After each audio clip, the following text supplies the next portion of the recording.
Au nom du Père et du Fils et du Saint-Esprit. Amen. Bienvenue, chers frères et sœurs, en ce dimanche 3 novembre 2024, où nous célébrons le 31e dimanche du temps ordinaire de l'année B, le plus grand commandement. Quel est le plus grand commandement?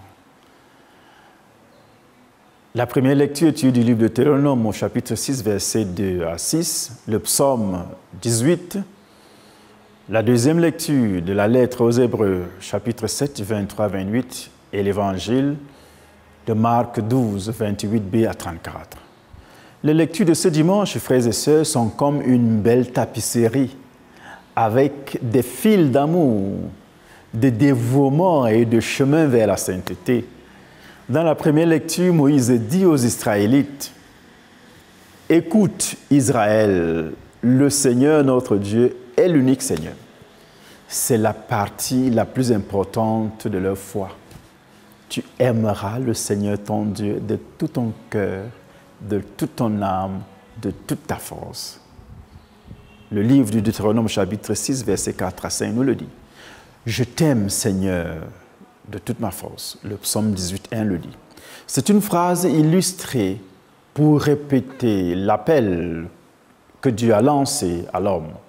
Dans la deuxième lecture tirée de l'épître aux Hébreux, nous apprenons à connaître Jésus, qui est le grand prêtre permanent et qui nous permet d'avoir une relation sûre avec Dieu.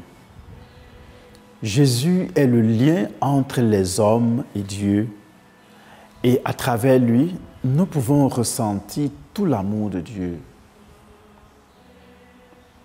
Dans l'évangile d'aujourd'hui, lorsqu'un scribe demande à Jésus quel est le premier et le plus grand commandement de la loi, qu'est-ce que Jésus dit? Jésus donne un beau résumé de ce qu'est la loi. Matthieu 12, 28. Tu aimeras le Seigneur ton Dieu de tout ton cœur, de toute ton âme et de toute ta force, répond le Christ. La deuxième, la voici. Tu aimeras ton prochain comme toi-même. La question de l'évangile d'aujourd'hui demande à Jésus d'expliquer ce que signifie la loi de Moïse. Les 10 lois font partie de la loi mosaïque, qui comprend également de nombreuses autres lois qui se comptent par centaines. Pour un juif religieux, suivre la loi mosaïque montre qu'il est fidèle à la promesse faite par Dieu à Israël. Les maîtres de la loi étaient souvent en désaccord sur la manière de classer ces lois. Jésus a notamment établi un lien entre les 2 commandements.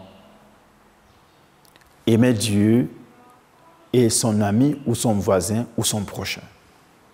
Cet amour va au-delà des personnes que nous trouvons faciles à aimer et inclut toutes les personnes que nous rencontrons, quel que soit leur antécédent, leur croyance ou leur statut social. Il s'agit de faire preuve de bonté. Il s'agit aussi de pardonner aux autres. Il s'agit de vouloir sincèrement ce qu'il y a de mieux pour eux. Ce n'est pas toujours facile et simple. Il peut être difficile d'aimer un ami, en particulier lorsque nous ne sommes pas d'accord avec lui ou que nous ne nous intéressons pas à lui. Mais notre amour pour Dieu nous donne de la force, ce qui nous permet d'être courageux et de faire preuve de gentillesse, de compréhension et de service à l'égard de ceux qui nous entourent. Essayons donc, bien-aimés dans le Christ, d'aimer Dieu de tout notre cœur et de partager cet amour avec les autres. Le monde n'en sera que plus beau et plus juste. En effet, il ne suffit pas de suivre les règles pour devenir saints. Nous devons aussi montrer l'amour de Dieu par nos actes. Oui, bien-aimés, c'est à travers nos actes que nous allons montrer que nous sommes des disciples du Christ.